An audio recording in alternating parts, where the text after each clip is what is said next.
Yo, what's going on, my dudes? Welcome to another RuneScape news coverage video. For this video, we got two things to cover. Some changes that have been made, some buffs to the Spring Fayre events, and then after that, we're going to talk about some information that we finally have on the release of leveling up your tier 90 degraded dust armors to 20, so stay tuned for that one afterwards.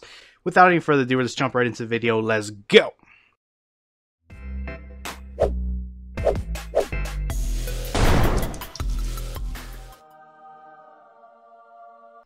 Alright guys, so many people are concerned when the Spring Fayre event came out. It's very underwhelming in terms of XP and your ability to get any of the cosmetic rewards, so that has been addressed. Mod Shani on Reddit has actually talked about the changes that have been made, and these have been hotfixed already. They are currently in the game as we speak, so you don't have to wait on any ETA on that. They already exist. Just head on over to the Lumbridge Crater and partake in the events. So we're going to talk about exactly what has been changed. Now, the reason why they got nerfed in XP before we get started in the first place is because it is now something you can do all the time, as opposed to last year when you can only do it for a short time frame every day, and the XP was really good to compensate for the fact that you could only visit it for that brief amount of time every day. So that's why it got such a nerf in XP.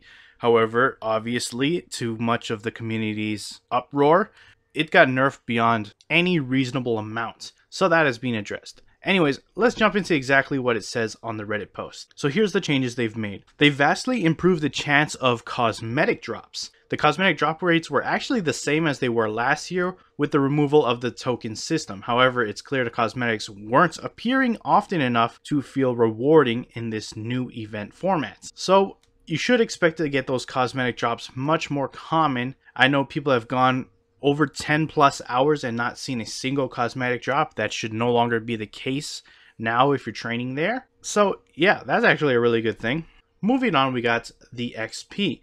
So they've increased the following skill activities. Cooking's now buffed by 50%, mining 100%, hunter also 100%, prayer 50%, strength 50%, agility and range all 50%. Now bear in mind, this is still lower than last year's XP rates because, like I said, it required the fair attraction tokens to participate in, which resulted in a much larger XP because I can go on and on. It was a limited time that you could spend at the fair. So it's not going to be competitive to last year still, but it is a decent improvement. Some of them getting twice as much XP as previously. So it's not going to be like your go-to training method. By no means at all. I'm sure a lot of conventional methods do surpass these, but it's a nice little AFK thing you can do while if you happen to be searching for the tokens. Like I said, much more common.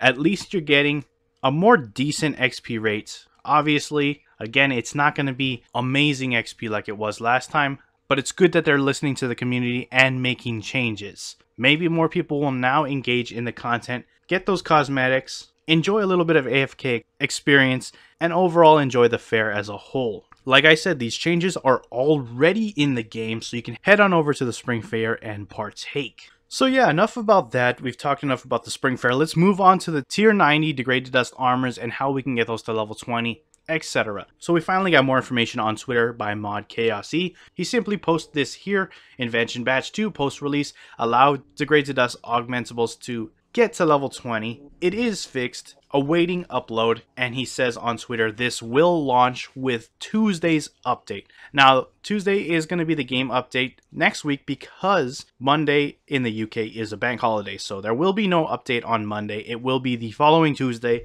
and then we'll get degraded dust armors to level 20. So a lot of people are going to be excited about that. It's high time that this actually came in the game. Invention Batch 2 was a long time ago, but good to see these finally come into the game. If you're curious to how it's going to work, Chaos E says in his follow-up tweets, you use your augmented degraded dust on the same type to combine the charges. The greatest item XP of the two is retained, so it's not combining the XP, it's taking the greater of the two. Perks are passed over, one of them must have no perks, and dyed versions are recharged with non-dyed equivalents.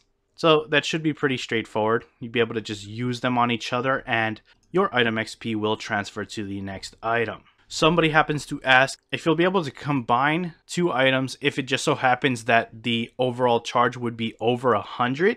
In the example, let's say you had only 0.1% of a charge on one and a fresh 100% item. Will it let you combine them? Mod Chaos E says yes, it will, with a warning, but any charge over 100% combined is lost. So if you're combining like a 55 and a 54, you're gonna lose that extra 9%. Just keep that in mind. Also, somebody asks, will it work on 0% armor, or does it have to have at least some charge? The response is, yeah, uncharged ones that have become statless or ones that still have some charge remaining. Either is fine for recharging. So it's okay to allow your item to completely run out of charges. You can still then add a brand new fresh one and it'll transfer that item XP over to the new one. And then finally, somebody asks, will it give you like invention materials when you combine the two into one?